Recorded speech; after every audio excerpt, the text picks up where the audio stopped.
అందుకే 9వ రోజు కూడా ఇలాగే జరిగితే మళ్ళీ కృష్ణుడు ఆయుధం పడితే కుప్పించి ఎగసిన పద్యం అక్కడదే. అర్జునుడు బతిమాలితే వెనక్కి వచ్చాడు. మొత్తం మీద సరిగ్గా యుద్ధం చేస్తావా, నన్ను దిగమంటావంటే నేను చేస్తాను, నువ్వు వదిలే అన్నాడు. ఈ ఇద్దరి మధ్య జరిగిన సంభాషణ భీష్ముడు విన్నాడు. అందుకే 9వ రోజు సాయంత్రం ధర్మరాజు రథాన్ని జోడించి పోనించి, ధర్మజ రోజు వాడు రాత్రి వచ్చి క్యాసెట్ వేసి చంపేస్తున్నాడు అయ్యా దుర్యోధనుడు. పగలు ఎక్కడ యుద్ధం, రాత్రి వాడితో యుద్ధం, చచ్చిపోతున్నా, మిమ్మల్ని చంపమంటాడు, నాకు ఇష్టం లేదు, ఏంటిది? అందుకని శిఖండి ఉన్నాడు కదా, నాకు నియమం ఉంది కదా, వాడు ఆడవాడై మగవాడయ్యాడు, మళ్ళీ ఆడవాడయ్యాడు, రకరకాల మొత్తం ట్రాన్స్జెండర్ అంతా జరిగిపోయింది వాడికి, వాడిని ముందు ఎట్టుకున్నాను, వేసేయండి అయ్యా, ఇంటికి వెళ్ళిపోతున్నాను నేను అని ధర్మరాజుకి చెవులో చెప్పాడు స్వయంగా. ఆయన కోరుకున్నాడు. భీష్ముడు ఎంత మహాయోగి అంటే మృత్యువుకి సిద్ధపడ్డాడమ్మా, ఇంకేదో చేద్దామని కక్ష కట్టలేదు ఎవరి మీద.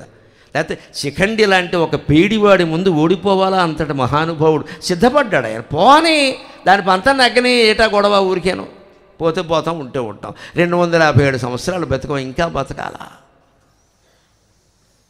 అని. అప్పుడు 10వ రోజుని ఈయన పడిపోయాక ఆసనం మీద ఉన్న కాడ దుర్యోధనుడి బుద్ధి చూడండి, వాడికి పుట్టుకతో వచ్చింది, పుడకలతో కానీ పోతుంది. తాత పడ్డావు బాగానే ఉంది కానీ వాళ్ళని చంపకుండా పడ్డావయ్యా అన్నాడు. వాడి బాధ వాడిది. వీడిని ఎవడు బాగు చేస్తాడండి? వాళ్ళ నాన్న బాగు చేయలేకపోయాడు, మనం బాగు చేయలేము. లోకంలో దుర్యోధనుడు అందరూ అంతే. అప్పుడు కూడా వాడి ఛాస ఏంటంటే, తాత పడిపోయావు సరే, అందరూ పడిపోతారు, 5గురిలో ఒక్కడిని వేసేసినా బాగుండేదయ్యా, ఇంకేమనాలి? అప్పుడు అంటాడు భీష్ముడు, నిజంగా సాధ్యం కాదు, నాకు కాదు, 10,000 మంది భీష్ములు ఉన్నా సాధ్యం కాదు, పాండవుల సమస్య కాదయ్యా, పాండవుల సమస్య కాదు, నీకు అర్థం కావట్లేదు. అక్కడ ఒక పెద్ద మనిషి ఉన్నాడు. ధనుషైకేణ నిఘంతుం సర్వ పాండవాన్ శక్తోఘం ధనుషైకేణ నిఘంతుం సర్వ పాండవాన్ యద్యేవం నభవేత్ తేషాం విశ్వక్సేనో మహాబలగా యద్యేవం నభవేత్ గోప్త విశ్వక్సేనో మహాబలగా. నీకు ఎంత చెప్పినా అర్థం కావట్లేదు దుర్యోధన, ఇది పాండవుల బలం కాదయ్యా, భగవంతుడి పాత్ర అద్భుతంగా ఉంది అక్కడ, నువ్వు ఒప్పుకోవు దాన్ని. ఎంతసేపు 10,000 మంది సైనికులను పట్టుకొచ్చే బుద్ధి లేక వీళ్ళందరూ ఎందుకు వస్తారు? చచ్చిపోతే పింఛన్లు ఇవ్వడానికి పనికొస్తారు వీళ్ళు. 10,000 మంది భార్యలకి పింఛన్లు ఇవ్వాలి, నువ్వు అంతకంటే ఏం చేసుకుంటావు? 10,000 మంది యదవ లెక్క 10,000 అడిగేవేమిటయ్యా? కృష్ణుడు కావాలని కోరద్దా? వాడు తెలివైన వాడయ్యా, కృష్ణుడిని కోరాడు. అంటే శక్తోహం ధనుషైకేన నిఘంతుం సర్వ పాండవాన్ని, ఒక్క సహదేవుణ్ణి పక్కకి పిలిచి వేసేయగలిగిన చిన్నవాడు కదా, 5గురు పాండవుల్ని వేసేయగలను నేను ఒక్క ధనుస్సుతోటే. నా వింటి నారి ఎవడూ తెంచలేడు, నా ధనుస్సునెవడూ పగలగొట్టలేడు, నేను చెయ్యగలను నా పని. కానీ ఒక్కటే ప్రొవైడెడ్ వన్ థింగ్, ఒక్కటే షరతు, యద్యేవం నభవేత్ గోప్తా విశ్వక్సేనో మహాబలగా సర్వవిద్భానుర్విశ్వక్సేనో జనార్దనక వేదో వేదవిదవ్యంగో వేదాంగో వేదవిత్ కవి. విశ్వక్సేనుడు ప్రపంచంలో సైన్యాలన్నీ వచ్చి దండెత్తినా కూడా జయించగలిగిన మహానుభావుడు విశ్వక్సేనుడైన శ్రీ మహావిష్ణువు అక్కడున్నాడయ్యా. గోప్తా వాళ్ళకి రక్షకుడుగా ఉన్నాడు. ఆయన లేకపోతే నేను చేయగలను కానీ ఆయన ఉండగా చేయడం ఎవరి వల్ల కాదయ్యా అని అంగీకరించాడమ్మా. అది భగవంతుడి పాత్ర, అది భగవంతుడి పాత్ర. ఆ రకంగా భీష్మ పర్వం 10 రోజులు నిజానికి ధర్మయుద్ధంతో ముగిసింది. అక్కడ అధర్మాలు ఏవి జరిగే అవకాశం కలగలేదు. అది అయిపోయాక ద్రోణ పర్వం మొదలైంది. మనిషి బుద్ధిని బట్టే జీవితం అంతా ఉంటుంది. ద్రోణాచార్యుల్లో సత్వరజోగుణాలు 2 ఉన్నాయి, కానీ రజోగుణానికి పెద్దపీట. భీష్మాచార్యుల్లో సత్వరజోగుణాలు 2 ఉన్నాయి, సత్వగుణానికి పెద్దపీట. ద్రోణాచార్యుల్లో కూడా సత్వరజోగుణాలే ఉన్నాయి, తమోగుణం లేదు, కానీ రజోగుణానికి పెద్దపీట. అందుకని ఆయన 11వ రోజున యుద్ధం ప్రారంభించింది మొదలు రాజకీయం మొదలెట్టాడు. ఆయన బుద్ధి వేరు, ఈయన క్షత్రియుడు, ఆయన బుద్ధి సత్వగుణంతో ఉంది. ఈయన బ్రాహ్మణుడు, ఆయన గుణం రజోగుణంతో ఉంది. కులానికి గుణానికి సంబంధం లేదు, గమనించాలి. మన గుణమే ప్రధానం ఇక్కడ. ఈయన మొదటి నుంచి, ఎందుకంటే దుర్యోధనుడు ఈయన బాగా పొగిడేశాడు, భీష్ముడు చేయలేని పని మీరు చేయాలి, భీష్ముడు చేయలేని పని మీరు చేయాలంటే నీకేం వరం కావాలో కోరుకో అన్నాడు. వెంటనే ఎందుకు అనాలండి? దుర్యోధనుడిని ఎదురుగా పెట్టుకుని వరం అడగడం ఏంటి? అంత వరం కోరుకోమంటే బుద్ధి తక్కువ ఉందా? వాడు ఏమడిగాడు? ఇవన్నీ పాండవుల్ని చంపడం సాధ్యం కాదని భీష్ముడే అన్నాడు. కాబట్టి ఓ పని చేయండి, ధర్మరాజుని ప్రాణాలతో బంధించి నాకు ఇవ్వండి, మళ్ళీ ప్యాకెట్ వేసి పంపిద్దాం బయటికని ఆయనకో నమ్మకం. అందుకని ద్రోణాచార్యుడు యుద్ధానికి వచ్చాడు. ఆ యుద్ధానికి వచ్చిన సందర్భంలో అధర్మాలన్నీ అక్కడ మొదలయ్యాయి. మనం గమనించాలి ఏ రకంగా మొదలయ్యాయి చూద్దాం. 11-12 రోజుల వరకు యుద్ధం ఒక మాదిరిగా జరిగింది. కానీ ఆ రోజుల్లోనే 12వ రోజుని భగదత్తుడు భయంకరమైన మనిషి వచ్చాడు. భగదత్తుడనే భయంకరమైన మనిషి వచ్చాడు. భగదత్తుడు ఎవరు? నరకాసురుని కుమారుడు. నరకాసురుడు చనిపోతూ నరకాసురుని చంపిన కృష్ణుడు రాజ్యం స్వీకరించలేదు. వాళ్ళు ఎప్పుడు రాముడు కృష్ణుడు రాజ్యాలు జయించారు కానీ రాజ్యాలు తీసుకెళ్ళలేదు. వాళ్ళ కుమారులకి వాళ్ళ వారసులకి ఇచ్చేశారు. రావణాసురుడికి రాజ్యం విభీషణుడికి వచ్చింది. అలాగే ఇక్కడ నరకాసురుడు రాజ్యం భగదత్తుడికి ఇచ్చారు. ఆ భగదత్తుడు యుద్ధానికి వస్తున్నాడు. వాడి బలం ఏమిటో తెలిసే పెద్ద ఏనుగు. వాడికి ఏనుగు ఉంది, పెద్ద ఏనుగు. ఆ ఏనుగు మీదే ఉండి యుద్ధం చేస్తాడు. వాడు గుర్రాలు రథం వాడికి ఎక్కడ, వాడు ఏనుగు మీద ఉండి యుద్ధం చేస్తాడు. ఆ భగదత్తుడు వచ్చాడు. భగదత్తుడితో యుద్ధం చెయ్యాలి. అర్జునుడు చేస్తున్నాడు స్వయంగా, అభ్యంతరం లేదు. అర్జునుడు చేస్తున్నాడు. కానీ అర్జునుడు చేసే యుద్ధం సరిపోదు. అక్కడ ఏదో రకంగా కాపాడుకుంటూ రావాలి. భగదత్తుడు యుద్ధం చేస్తుంటే చివరికి ఆయన ఏనుగు ధాటికి ఆయన అస్త్రాల ధాటికి తట్టుకొనక భీమసేనుడు వెనక్కి వెళ్ళిపోవలసి వచ్చింది. ఆ స్థితిలో అర్జునుడు వస్తే బాగుండు అంటే కృష్ణుడికి కబురు వెళ్ళింది. వెంటనే అర్జునుడు రథాన్ని అక్కడికి తీసుకొచ్చాడు. ఆయన తీసుకొచ్చి భగదత్తుడితో యుద్ధం చేయమన్నాడు. చేస్తున్నాడు. చేస్తూ ఉంటే భగదత్తుడు ఒక్కసారిగా వైష్ణవాస్త్రాన్ని ప్రయోగించాడు.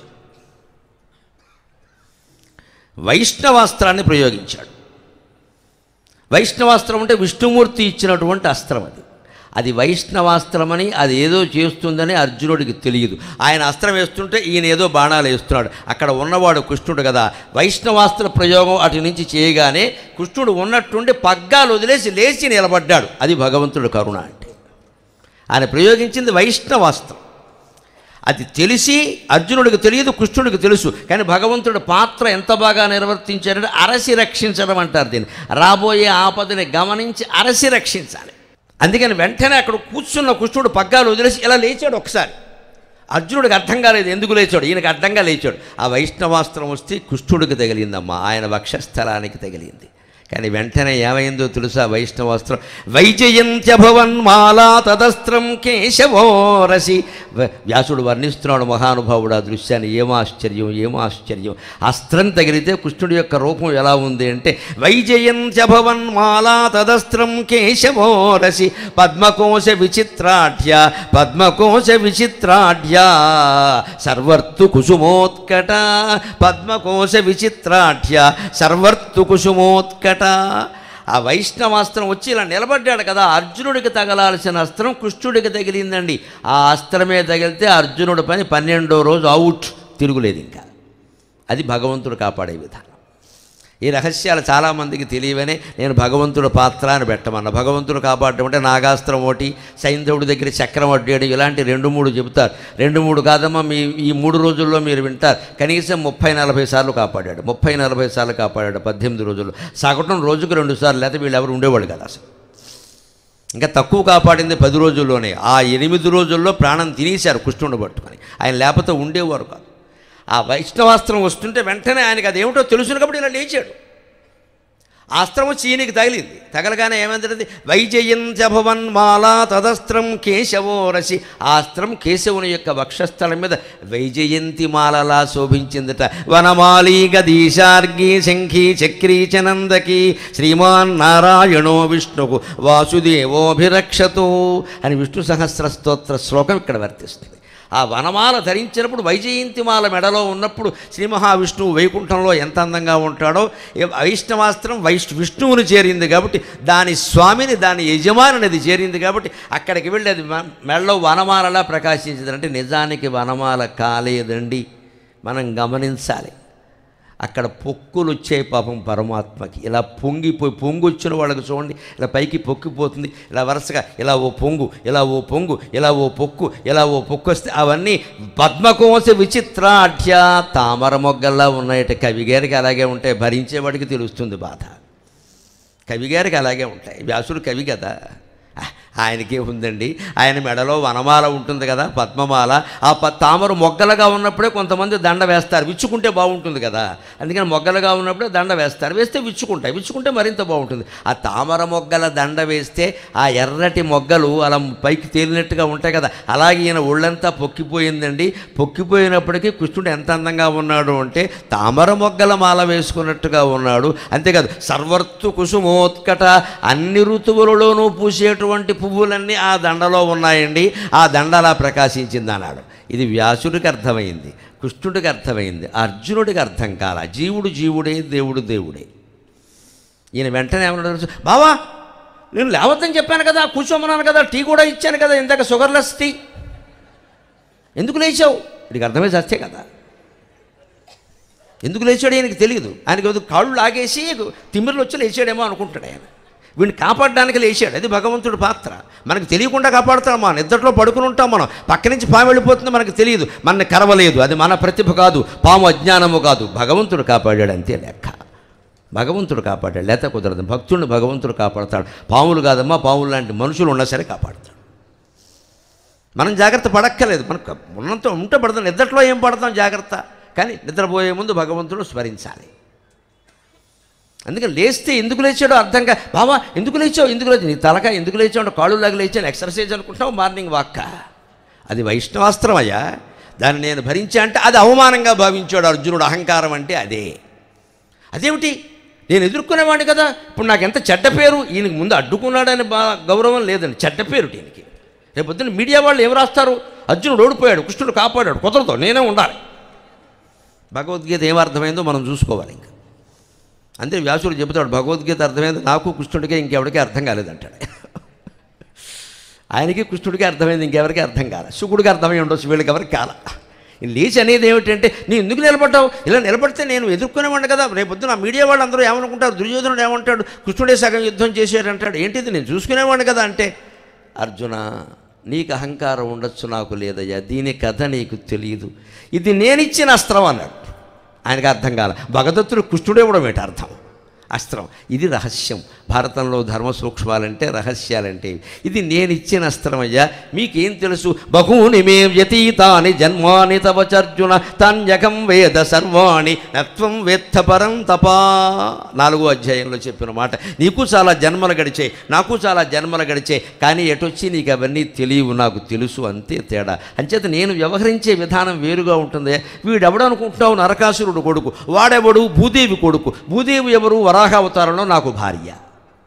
శ్రీభూవరాహస్వామి అంటాం కదా, వరాహ అవతారంలో భార్య. ఎందుకంటే భూమండలాన్ని మొత్తం శ్వేతవరాహ రూపంలో ఆయన ఇలా పైకి లేనప్పుడు ఆ కోరల స్పర్శకి ఆవిడ పులకించిపోయి శరీరం అంతా, స్వామి నాకు నీతో సంగమం కావాలి, నాకు కుమారుణ్ణి ప్రసాదించమని అడిగింది. కానీ మంచివాడిని ప్రసాదించమని అడగల. మన కోరికలు ఇలాగే ఉంటాయి, భూదేవి సహా అందరంతే. ఆయన వెంటనే తథాస్తు అన్నాడు. పుట్టినవాడు ఎవడు, నరకాసురుడు. వీడు పుట్టకపోయినా బాగుండేది. పుట్టగానే వాడు పుట్టిన పువ్వు పరిమళిస్తుందని మురిక్కాలు ఎప్పుడు కంపే కొడుతుందని వీడు చిన్నప్పటి నుంచే వ్యధవేషాలు, ఆడాళ్ళ మానభంగాలు చేయడం అని మొదలెట్టాడు. దాంతో ఆవిడకి ఏమైందంటే తల్లి ప్రేమ కదా, ముందు కుర్రాన్ని ఆ పనులు చేయడం మానేసి విష్ణుమూర్తి దగ్గరికి వెళ్ళి వాడు ఏవేవో చేస్తున్నాడు, రేపు పొద్దున్న ఏమైపోతాడో వాడిని కాపాడడానికి ఏదైనా అస్త్రం ఇమ్మని అడిగింది. ఇది ప్రేమ అంటే. ఇంత గుడ్డి ప్రేమ అవసరమా? ఆ రోజుల్లోనూ ఉన్న ఇలాంటి కేసులు. భూదేవే చేసింది అలాగే. అప్పుడు కూడా విష్ణువు జాలిపడి, అడుగుతున్నావు చూసుకో, అక్కర్లేదు, మా వాడిని కాపాడడానికి ఒక అస్త్రం అంటే వైష్ణవాస్త్రం ఇచ్చాడు. ఆ కథ అర్జునుడికి చెప్పాడు యుద్ధరంగంలో. భూదేవి నా భార్య, నేను మహావిష్ణువుగా వరాహ అవతారంలో ఉన్నప్పుడు ఆవిడ నరకాసురుణ్ణి కంది, వాడి కోసం వైష్ణవాస్త్రం ఇచ్చాను నేను. ఈ వైష్ణవాస్త్రం ఒక్క విష్ణువు మీద తప్ప అందరి మీద వెయ్యొచ్చు. నేనేమిటో నీకు తెలుసు, అందుకే అది నా మీద పనిచేయలేదు, నీ మీద వేస్తే ఈ పాటికి 3వ రోజు అయ్యేదని చెప్పాడు. అస్థి సంచయనం జరిగేది, అభిమన్యుడు బతుకుండేవాడు, నువ్వు పోయేవాడు. ఏమనుకుంటున్నావు పెద్ద మనిషి, నీకేం తెలిసింది? అది వైష్ణవాస్త్రం. విష్ణువు మీద తప్ప అందరి మీద పనిచేస్తుంది. పాశుపతాస్త్రం ఎవరి మీదైనా పనిచేస్తుంది, శివుడి మీద పనిచేయదు, అది ఆయన అస్త్రం అది. అందుకే నేను విష్ణువునన్న విషయం వాడికి తెలియదయ్యా. భగదత్తుడికి వాడు వేసేసాడు. నువ్వేమో అర్జునుడివి, నీకు తెలియదు. నేను విష్ణువుని కృష్ణుడిని పక్కనట్టు నీకు తెలిసినా నువ్వు నన్ను వెయ్యనయ్యావు అక్కడ. మరి నా బాధ్యత నేను చెయ్యాలి కదా, అందుకే నేను లేచానయ్యా. నేను కాబట్టి భరించాను, నేను పొక్కులే భరించాను. వ్యాసుల వారికి తామర మొగ్గల కింద కనపడి పోనీ పోసలు ఒక రాసుకుంటాడు, నా సొమ్మం పోయింది. నేను భరిస్తున్నాను బాధ. ఎందుకోసం అంటే భక్తుడిని కాపాడడానికి నేను ఏ బాధైనా భరిస్తా. అది భగవంతుడి యొక్క రక్షణ, అది భగవంతుడు రక్షణ. ఎవరికి అర్థమవుతుంది? అప్పుడు మళ్ళీ అర్జునుడికి సందేహం, నువ్వు నరకాసురుడికి ఇచ్చావు కదా, అది అప్పుడు వాడెందుకు నీ మీద ప్రయోగించలేదు అన్నాడు. నేను విష్ణువుననే విషయం వాడికి తెలుసు, నీకే తెలియదు, అది తేడా అన్నాడు. అది శివుడు అయితే ప్రయోగించేవాడు, వాడు విష్ణువు మీద ప్రయోగిస్తే కుదరదు. కృష్ణుడు విష్ణువు యొక్క అంశాన్ని తెలుసు వాడికి, అందుకని వాడు ప్రయోగించాలి. కానీ మరి ఆస్తి అలా దాచిపెట్టి సేఫ్ డిపాజిట్ లాకర్లో పెట్టి కోడల కాసుల పేర్లాగా దాచిపెట్టి వారసులకు ఇచ్చాడు. అది నరకాసురుడు వారసుడు భగదత్తుడు. అందుకని భగదత్తుడికి ఇచ్చాడయ్యా. అందుకని ఆ భగదత్తుడు వచ్చాడు యుద్ధానికి. వాడిని నువ్వెలా చంపగలుగుతావు? వాడిని చంపగలిగింది నువ్వే, కానీ వాడు వేసిన అస్త్రాలన్నీ నువ్వు తట్టుకోలేవు. అందుకని నా మాట విను, నేను భరించాను అంటే, కృష్ణ ఓం నమో భగవతే వాసుదేవాయ త్వం హినశ్చరణం కృష్ణ భక్తానాం అభయంకర, త్వం హినశ్చరణం కృష్ణ భక్తానాం అభయంకర. అప్పుడు అర్జునుడు ఒక మాట అంటాడు, దాన్ని తెలుసుకుని మనం సెలవు తీసుకుందాం. తవ ప్రసాదాద్విజయక క్రోధాత్ తవ పరాజయక, తవ ప్రసాదాద్విజయక క్రోధాత్ తవ పరాజయక, త్వం హినశ్చరణం కృష్ణ భక్తానాం అభయంకర, త్వం హినశ్చరణం కృష్ణ భక్తానాం అభయంకర. మేమెక్కడ జయిస్తామయ్యా మా అజ్ఞానం, నువ్వు అనుగ్రహిస్తే మేము జయిస్తాం, నీకు కోపం వచ్చిందంటే మేము ఓడిపోతాం, ఇంకేమైనా ఉందా? అందుకని త్వం హినశ్చరణం కృష్ణ. మనం కూడా సత్యనారాయణ స్వామి ఆలయంలో ప్రార్థించాల్సింది అదేనమ్మా, స్వామి మమ్మల్ని అనుగ్రహించు, నీ కోపం వస్తే మేము తట్టుకోలేము, ఇక్కడ మేమేవో మానవులం అపచారాలు చేస్తూనే ఉంటాం, మమ్మల్ని అనుగ్రహించు, నీ అనుగ్రహిస్తే విజయం కలుగుతుంది, నీవు కోపగిస్తే అపజయం వస్తుంది. అందుకని త్వంహిన శరణం కృష్ణ, మాకు నువ్వే శరణం, భక్తానాం అభయంకర, ఎప్పుడూ అభయాన్ని ఇస్తావు ఖచ్చితంగా అని ప్రార్థించాలి. ఆ రకంగా ఆయన కాపాడాడు. ఇక్కడ ఒక్క మాట చమత్కారం మాటోడు వ్యాసుల శ్లోకం చెప్పుకొని మనం 2 నిమిషాల్లో సెలవు తీసుకుంటాం. తర్వాత భగదత్తుడు చావాలగా శుభపరిణామంతో సెలవు తీసుకుంటే బాగుంటుంది. భగదత్తుడు వైష్ణవాస్త్రం ప్రయోగించాడు. ఈయన వక్షస్థలం మీద అది మాలగా మారినట్టు, వైజయంతి మాలగా మారింది. ఆ రహస్యాన్ని అర్జునుడికి చెప్పాడు. అప్పుడేమన్నాడు అర్జునుడితో, అయింది కదా, ఇప్పుడు నేను కూర్చుని షుగర్లెస్ టీ తాగుతాను, నీ ఫిగర్లెస్ పని నువ్వు చెయ్యి అని చెప్పాడు. వాడు భగదత్తుడు, ఏనుగు చాలా ముఖ్యం, దాన్ని చంపకుండా వాడు చావుడు. ఆ ఏనుగు కుంభస్థలం మీద మధ్యలో చీలిపోయేలా బాణం వెయ్యి, ఏం జరుగుతుందో చూడు అన్నాడు. అసలు కుష్ఠుడికి దెబ్బ తగిలింది నా వల్ల అనేటువంటి కోపంలో అర్జునుడు ఉన్నాడేమో. ఒక తీవ్రమైన బాణాన్ని భగదత్తుడు ఏనుగు మీద వేస్తే అది కుంభస్థలంలో దూరింది. మామూలుగా దూరలా, దాన్ని పిడితో సహా దూరిపోయింది. బాణానికి పిడి ఉంటుంది, కుచ్చులు ఉంటాయి, ఆ కుచ్చులతో సహా వెళ్ళిపోయింది. లోపలికి వెళ్ళి మళ్ళీ సెర్చ్ చేసుకోవాలి, స్కానింగ్ చేసి ఎక్కడుందో తెలియదు. దాంతో ఆ ఏనుగుకి పిచ్చెక్కిపోయింది. ఏనుగు లోపలికి వెళ్ళిపోయింది, బాణం ఇక్కడి నుంచి లోపలికి వెళ్ళిపోయింది. వెళ్ళిపోయేసరికి అది పిచ్చెక్కిపోయింది, దానికి ఇష్టం వచ్చినట్టు తిరుగుతుంది. భగదత్తుడు ఆ ఏనుగు మీద ఆధారపడ్డాడు. వాడు దాన్ని అంకుశంతో పొడుస్తూ ఇలా వెళ్ళు, అలా వెళ్ళు, రథం మీదకెళ్ళు, రథం మీదకెళ్ళు అంటుంటే అది మాట వినడం లేదుట, అలా కూలిపోయిందట. అక్కడ వ్యాసుడు మన జీవితాలకు ఉపయోగపడే శ్లోకం రాస్తాడు. ఏమిటో తెలుసా? సకరీ భగదత్తేన ప్రేర్యమాణో ముహుర్ముహు నకరోతి వచస్తస్య దరిద్రస్యేవ యోషిత.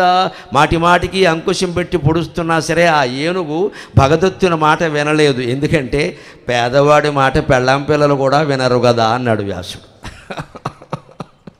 మన మాట చెల్లాలంటే 4 రూపాయలు సంపాదించడం చాలా ముఖ్యం. అక్కడ యుద్ధం చెబుతూ ఏనుగు భగదత్తుడి మాట ఏనుగు వినలేదని చెప్పడానికి వ్యాసుడు ఈ మాట చెప్పాడమ్మా. సామాజిక వ్యాఖ్య అక్కడ మొదలైంది, గరికపాటి నరసింహరావుతో మొదలవ్వలేదు. అది అవన్నీ చూడడం వల్లే నాకు అది వచ్చింది. సోషల్ కామెంటరీ అంటారు. ఈ గొడవ ఇప్పుడు ఎందుకండి? దరిద్రస్యేవయోషిత, పేదవాడి మాట పెళ్ళాం పిల్లలు కూడా వినరు కదా, చెప్పేవలే దమ్ముడి సంపాదన లేదు కానీ అంటారు. అలాగే ఆ భగదత్తుడి మాట ఏనుగు వినలేదన్నది. ఆ ఏనుగు వినడం దానికి ఇది ఎందుకు అయ్యా అంటే మనం బాగుపడ్డానికి. కాస్త మన మాట చెల్లాలి అంటే ఆడైనా మొగైనా మనం 4 రూపాయలు సంపాదించాలి, శ్రమ పడాలి, ఉంటే మాట వింటారు. అక్కడ ఏమీ సంపాదించకుండా ఇంట్లో కూర్చుంటే నేను ఇంటికి యజమాని అంటే అయితే కాపలా కాసుకో కుక్కలాగా అని చెప్తారు. మగాడు అన్నాక ఉద్యోగం చేయాలి, వ్యవసాయం చేయాలి, వ్యాపారం చేయాలి, ఏదో ఒకటి చేసి సంపాదించాలి. ఆడాళ్ళు సంపాదించకపోయినా అడగరు, మగాడు సంపాదించకపోతే అడగరా? అందుకని పేదవాడి మాట పెళ్ళాం పిల్లలు కూడా విన్నట్టే భగదత్తుడి మాట ఆ ఏనుగు వినలేదు. ఏనుగు చచ్చిపోయింది. ఏనుగు కోసం ఏడుస్తూ కూర్చున్న భగదత్తుడిని అర్జునుడు ఓ బాణం వేసి చంపేశాడు. శ్రీమద్ రమారమణ గోవిందో హరి. ఆ రకంగా ద్రోణపర్వంలో 12వ రోజు యుద్ధం ముగిసింది. రేపు చాలా కీలకమైన ఘట్టం, అన్ని అధర్మాలకి మూలమైనటువంటి ఘట్టం అభిమన్యు వధతో రేపు 13వ రోజు యుద్ధంతో మనం ప్రారంభం చేసుకుంటాం. రేపు మళ్ళీ 6:30 గంటలకు అందరం ఇక్కడ కలుద్దాం. అంతవరకు తెలుగులో మాట్లాడదాం. సెలవు.